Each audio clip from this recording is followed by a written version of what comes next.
Gimana skripsinya tahun ini? Bisa selesai nggak? Insya Allah selesai bang. Berapa biayanya?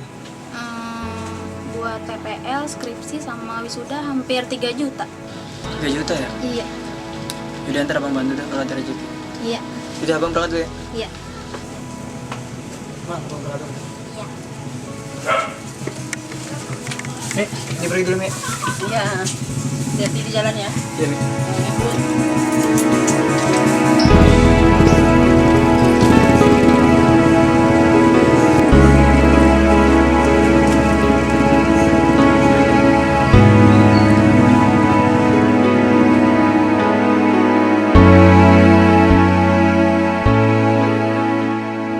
Namanya Wendy Putrama, anak pertama dari 4 bersaudara.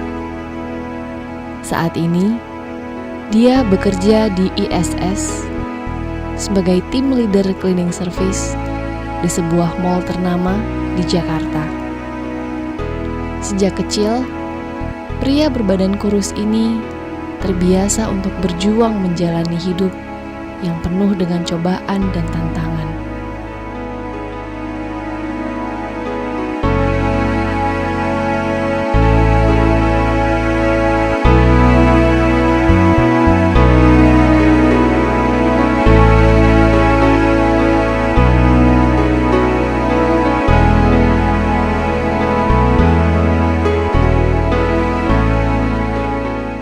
Profesi orang tua saya itu pedagang kaki lima di pasar Minggu.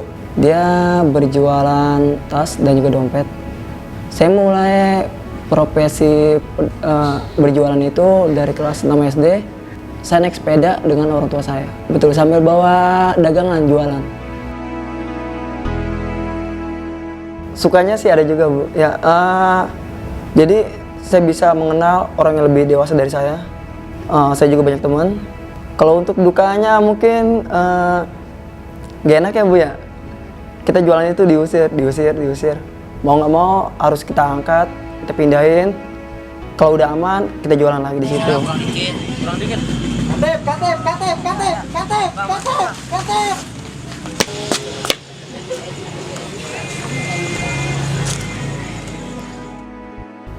Cuacanya juga kalau lagi buruk, kita kehujanan, dagangan kita juga kehujanan. Bahkan pernah itu sampai semua baju saya itu basah semua.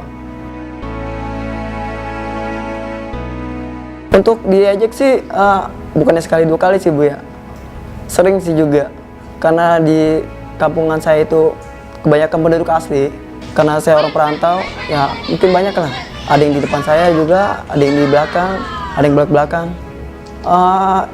Itu bukan hanya dari teman saya aja, tapi juga dari senior saya. Bang, beli motor dong. Ya, besok gue beli bang. Bahkan ketika saya naik sepeda, ya, bukan main sakitnya gitu. Waktu orang tua saya naik sepeda, saya diboncengin. Hari gini masih naik sepeda. Aduh. Sibuk. Bang, dagang udah lama, kapan beli motornya? Saya mulai berpikir ke sana, mau sampai kapan orang tua saya harus naik sepeda. Saya harus punya inisiatif. Akhirnya saya pinjam duit bank waktu itu. Jaminannya itu kalau nggak salah surat rumah. Akhirnya saya inisiatif kredit motor. Jadi saya kredit motor itu berdua dengan orang tua saya. Yang bikin saya semangat itu ibu saya. Saya pengen membuat ibu saya tersenyum gitu. Karena emang buat tersenyum aja agak susah. Pertama ingin agar ibu saya bisa tertawa lah. Kedua baru buat adik-adik saya. Bahkan untuk sekolah STM pun itu uang pendaftarannya itu hasil dari jualan. Itu saya kumpulin karena tadinya bapak saya itu mau bayar, tapi nggak kunjung dibayarin.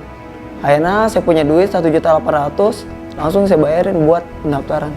Uang yang saya hasilkan dari berjualan itu sebagian untuk adik saya sekolah, saya juga. Setelah itu untuk membeli baju orang tua ibu saya dan juga adik-adik saya. Untuk baju lebaran juga Pilih pasar tadi. orang tua saya, adik-adik saya itu saya yang membelikan itu saya semua. Nggak usah saya yang pakai baju bagus, tapi adik-adik saya dan ibu-ibu saya itu, dan ibu saya itu bisa tersenyum. Bajunya bagus nih, Bang.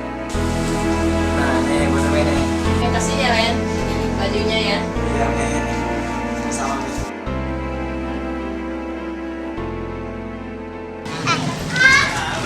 Lulus jadi apa lu, Min? Gue ini bakal kerja di kapal. Kalau lu? Ya. Sebetulnya sih saya ingin kuliah, tapi karena bentrok dengan adik saya dan juga untuk biayanya, jadi saya mencoba untuk mencari kerja. Dimana saya mencoba pertama kali itu melamar di ISS tapi gagal. Setelah itu saya pulang, ada yang menawar ke pekerjaan. Saya itu masuk ke dunia cleaning service, tapi sekaligus masuk ke gondola, jadi merangkap. Untuk ketakutan itu sih kalau emang genset itu mati, listrik itu mati. Jadi kita posisinya itu takutnya kalau ada di tengah, apalagi kalau ada angin. Udah, mau nggak mau itu kita harus benar-benar ada nyali lah.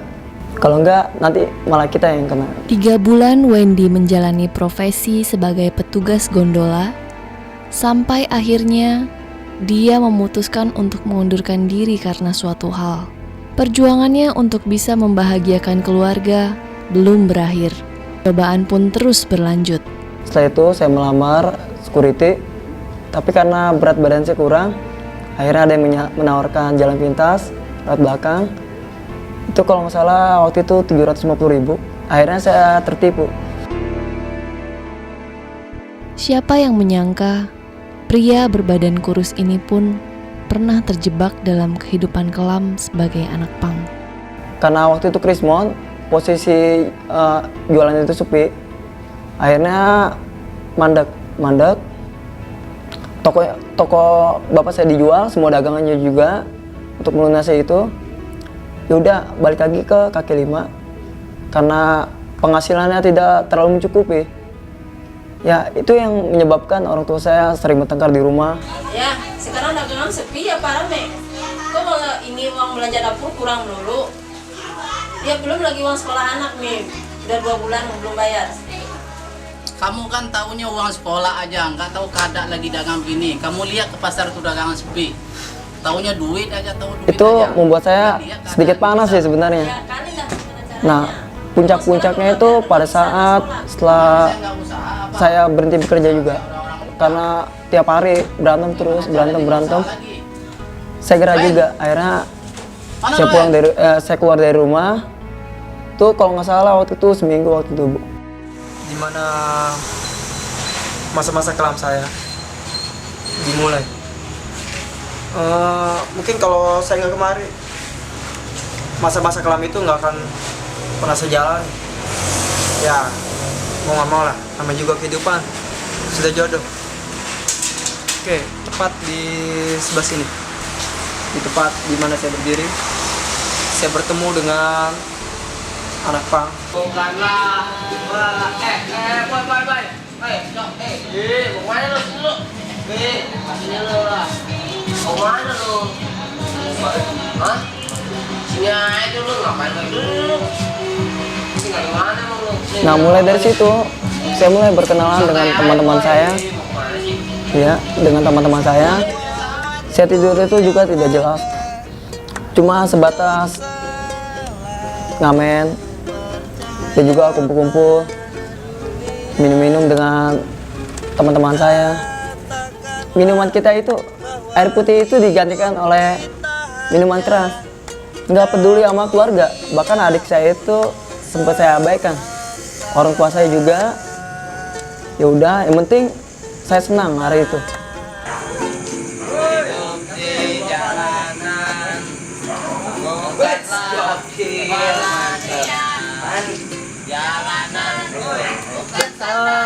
Tepat di sebelah sana, tempat di mana saya berkumpul dengan teman-teman saya. Kami bernyanyi-nyanyi, main gitar, main gaplek, bahkan minum-minum. Tepat di rel ini, saya sering bersenda gurau dengan teman saya, bahkan berlomba-lomba ya. berlomba berlari-lari. Pengalaman Wendy bersentuhan dengan dunia punk mencapai titik jenuh. Kemana aja kamu udah? Saya pulang ke rumah, karena melihat dandan saya seperti itu, udah nggak karuan, udah badan bau juga. Dia marah-marah, ya saya juga nggak peduli lah, untuk apaan, ya biarin aja dia marah. Akhirnya pada malam harinya ibu saya nasihatin saya sampai nangis. Akhirnya disitulah saya merenung. Nah di puncak itulah titik balik saya sebagai anak punk.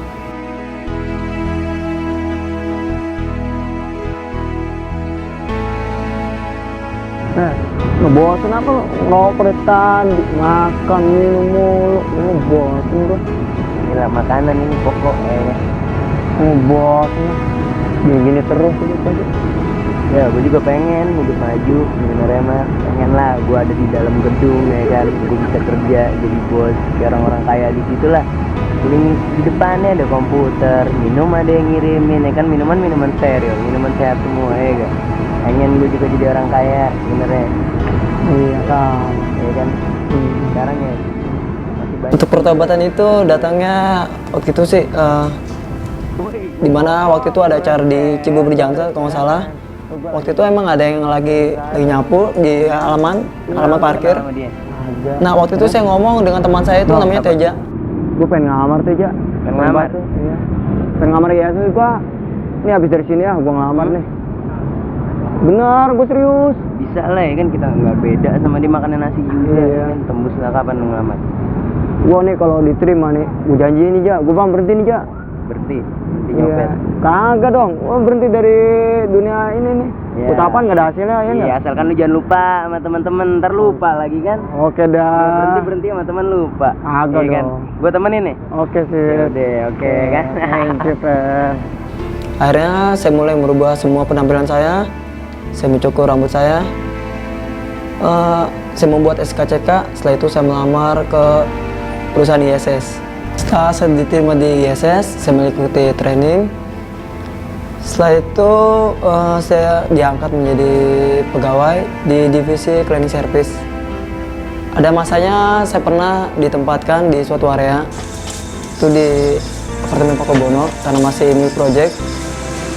Karena berbenturan dengan uang saku, itu pas juga untuk makan.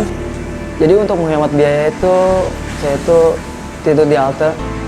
Bagi Wendy, ISS merupakan tempat dia menggantungkan hidupnya, kebanggaan dalam karirnya. Oleh karena itu, dia terus bekerja dengan baik dan tulus.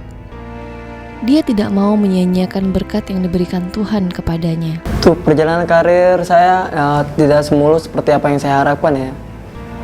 Jadi apalagi untuk meraih posisi permanen itu di suatu area itu lumayan cukup lama waktu itu nggak salah. Jadi baru udah 4 area, yang keempat ini saya baru permanen. Adapun semangat saya itu dibantu oleh supervisor saya. Waktu namanya Bu Dharma Norita. Sekarang dia sudah menduduki posisi manajer. Saya dibantu, tapi karena waktu itu saya sempat gagal juga sekali. Akhirnya saya berusaha kembali. Saya lulus, saya ditempatkan di perkantoran. Setelah itu dipermanenkan di Pacific Place. Saya memberikan sesuatu yang terbaik untuk perusahaan di mana tempat saya bekerja. Ternyata dengan bekerja dengan sungguh-sungguh, ternyata pekerjaan kita itu dihargai juga. Saya sempat mendapatkan 4 kali the best, bintang 1, 2, 3 itu dapat berupa duit dan juga sertifikat. Tapi untuk bintang 4-nya ini saya dapat ke jalan-jalan ke Singapura. Tapi tidak saya ambil, akhirnya saya ambil mentahnya aja. Dan prestasi yang pernah saya raih juga, saya pernah mendapatkan Golden Heart. Penghargaan untuk kejujuran untuk sesuatu barang yang kita temukan. Saya pikir tadinya nggak dihargain gitu Bu ya, apa bagaimana lah. Ternyata kejujuran kita itu ada nilainya juga.